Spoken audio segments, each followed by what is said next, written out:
You rioters and protesters that have pretending to be protesters, and you Antifa terrorists who have taken advantage of the protests, you are hereby evicted. These are our streets. Us, the citizens of the United States. Us, a collective body of law-abiding citizens who have pledged allegiance to our Constitution, the rule of law, and the big R God-given right to assemble, not the big R God-given right to burn down a church. You are hereby evicted. Get out. And that's what the president was saying. Symbolism matters, ladies and gentlemen. The history of leadership is really the history of symbolic moves, is it not?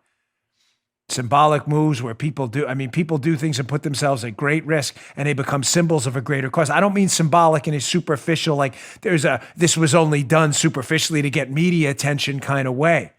I mean, people do things that become and make them larger than life. That's what leadership is. Stories of George Washington fighting in the early days. Fighting and I was reading a story the other day. I was watching a story, on History Channel about Ulysses Grant. Riding off on his horse outside of an attack zone while fighting in one of our early skirmishes, taking gunfire on.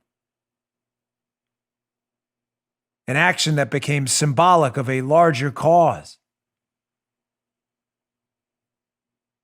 Symbolism matters. The president decided to walk out there yesterday. And ironically, the media, the same media that criticized him for it, we don't care anymore. I'm done with you. We disregard the media commentary. They are nothing more than agitprop, Pravda-like Soviet Union propagandists right now, trying to incentivize more. These media people don't give a damn about the right to assemble and protest. They don't care. When the protesters in Michigan, who were loud, but there were no crimes committed there, not at least on a mass scale like we've seen now. When those protesters showed up, exercised their God-given right with the Second Amendment to be armed, didn't shoot anyone. Granted, we probably could have handled it a little differently, but I'm not calling them out at all. They showed up and had their voices heard. The media went wild.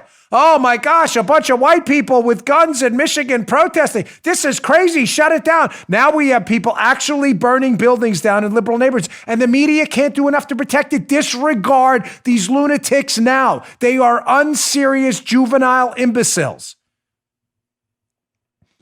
They incentivized the president walking across the street. What do you mean, Dan? Instead of writing an honest story about the Secret Service evacuating the president to the bunker, which, again, I'm not confirming or denying it even happened. I'm simply suggesting the media covered up. Remember this story on Saturday? We covered it yesterday. Saturday, cowardly president, has to be evacuated to the bunker. You have no idea. You media morons and imbeciles. You don't have the slightest idea how many times presidents are evacuated and moved without their permission, by the way, by the Secret Service to other locations. You're going to question me on it? You sure about that? Oh, you know better?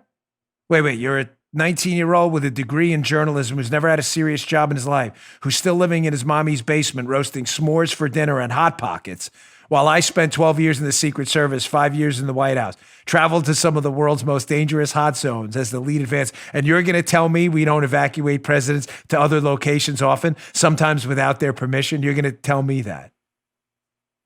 But when President Trump, when it happens to him, it's a story about his cowardice, air quotes, not about the Secret Service taking a defensive action. You did this. So President Trump decided to turn around and flip you off with the double-barreled middle finger and said, you want to see balls of steel? You're going to see them right now. Paula prefers I use the term cojones. I prefer balls of steel right now. I know it's dangerous out there, and I'm going to walk out there myself.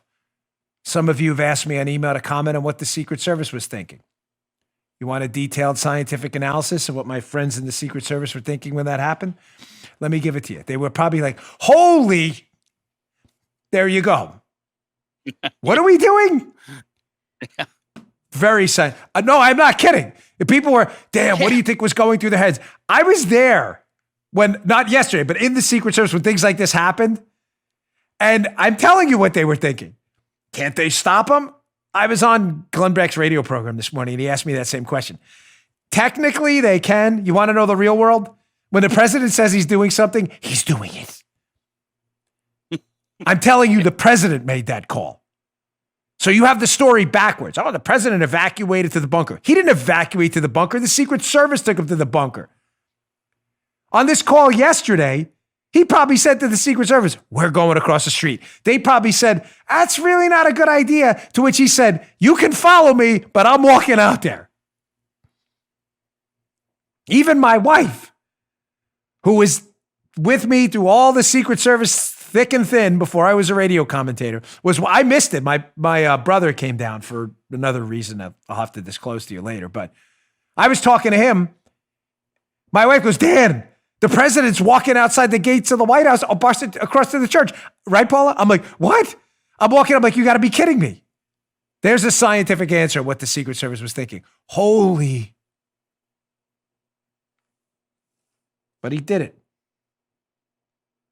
And he did it because you made him do it. Because you wanted to challenge the president's standing as the leader of the free world in this incident. And you did this, media. If Barack Obama was evacuated to the bunker, you'd be celebrating him for his smarts. Barack Obama, in an effort to defuse the situation, decided to exit a volatile situation in conjunction with the Secret Service. That's the story that would be written.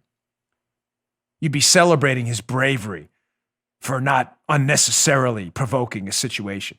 But because you're disgusting media hacks, you want to see more violence and you want to challenge the president. You want to challenge him unnecessarily, the seat of our government. So you write stories about what a coward he is and you incentivize the president to then show you who's really in charge. You just heard The Dan Bongino Show. You can also get Dan's podcasts on iTunes or SoundCloud and follow Dan on Twitter 24/7 @DBongino.